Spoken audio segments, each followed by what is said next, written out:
चीन की इस 2000 फीट ऊंची बिल्डिंग में कोई नहीं जाता। इस हवेली के अंदर मत जाना, ये 100 सालों से बंद पड़ी है। जो अंदर जाता है वो वापस लौट कर नहीं आता। हिंदी फिल्मों में ये डायलॉग आपने सुना होगा और असल जिंदगी में भी आपने भूत बंगले और खंडर देखे होंगे। पर आज हम बात करेंगे चाइना के 2000 फीट ऊंची और 128 महले के खंडर के बारे में, जहां कोई नहीं जाता। तो आइए आज के इस वीडियो में आप और हम मिलकर देखते हैं कि ऐसा क्या है उस बिल्डिंग में जिसकी वजह से वहां कोई नहीं जाता। तो वीडियो को स्किप मत करना और अंत तक हमारे साथ बने रहना। थिंकिंग भारत इस YouTube चैनल को सब्सक्राइब कीजिए और बेल आइकन को दबाइए ऐसे ही इंटरेस्टिंग वीडियोस के लिए जो आपको सोचने पर मजबूर कर देगा।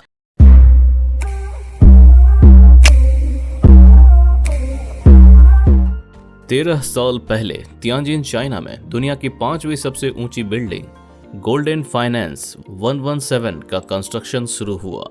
ये बिल्डिंग दुनिया के अमीर लोगों के लिए बनाई जा रही थी और साल 2015 में ये अपनी पूरी हाइट 955 मीटर की ऊंचाई तक पहुंच भी गई। पर आज इसके बारे में कोई नहीं जानता, न ही इसके अंदर कोई जाता है। अब हम आपको इस बिल्डिंग की फैसिलिटीज के बारे में बताते हैं। ये बिल्डिंग टोटल 128 फ्लोर्स की बनाई गई थी, जिसे कमर्शियल और रेसिडेंशियल पर्पस के लिए प्लान किया गया था, जिसमें से 117 फ्लोर कमर्शियल स्पेस के लिए और 11 floor operational and mechanical services के लिए बनाए गए थे। ये कोई आम बिल्डिंग नहीं थी, इसमें इटालियन फ्रेंच इंटीरियर्स के तर्ज पर इंटीरियर डिजाइन होनी थी। टॉप के 3 फ्लोर डायमंड शेप में बनाए जाने थे, जिसमें polo clubs, swimming pools, restaurant, hotels बाकी सब रहता और कंस्ट्रक्शन प्रोसेस यहां तक पहुंच भी गया था। सब कुछ सही चल रहा था, पर फिर ऐसा क्या हुआ जिसकी वजह से आज ये बिल्डिंग एक खंडर बनकर रह गई है। तो हुआ यह था कि जो कंपनी इसे बना रही थी वो मार्केट में नहीं थी और कंपनी को पूरा इन्वेस्टमेंट, जो कि $8.2 बिलियन था, खुद ही करना था और फिर बाद में बेचकर प्रॉफिट कमाना था। मतलब कोई दूसरा इन्वेस्टर नहीं था, रिस्क शुरू से ही था। कंस्ट्रक्शन शुरू हुआ साल 2008 में, जब पूरी दुनिया मंदी से गुजर रही थी। शुरुआत में तो मंदी का कोई असर नहीं पड़ा, बट धीरे धीरे प्रेशर बनने लगा और साल 2010 में कंस्ट्रक्शन पर ब्रेक लगाना पड़ा। लेकिन फिर जल्द ही मार्केट में उछाल आया और साल 2011 में गोल्डन फाइनेंस का कंस्ट्रक्शन फिर से शुरू हो गया।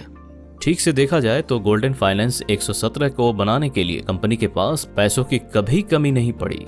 उसने मंदी भी झेल ली, पर कंपनी के पास प्लानिंग की कमी थी।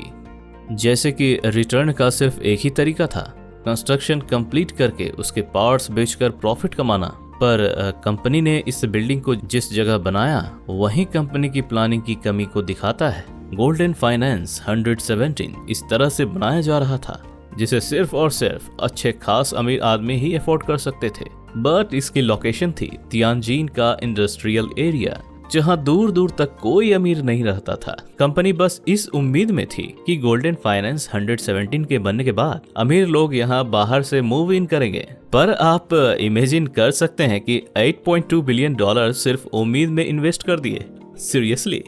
और लास्ट में ऑथोरिटीज को जो मेन पेपर इंस्पेक्ट करने थे प्रोडक्ट कंप्लीट करने के लिए, वो भी नहीं कर पाए।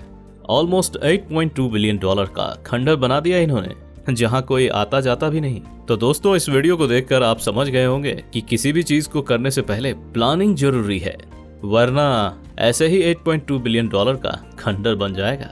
इस पर आप क्या सोचते हैं और कौन से नई टॉपिक पर आप वीडियो देखना चाहते हैं, हमें कमेंट करके बताएं। अगर आपको हमारा ये कंटेंट पसंद आया हो तो इसे लाइक करके ज्यादा से ज्यादा शेयर करें और हमारे इस YouTube चैनल थिंकिंग भारत को सब्सक्राइब करना ना भूलें। तो मिलते हैं अगले इंटरेस्टिंग वीडियो में, तब तक के लिए जय हिंद।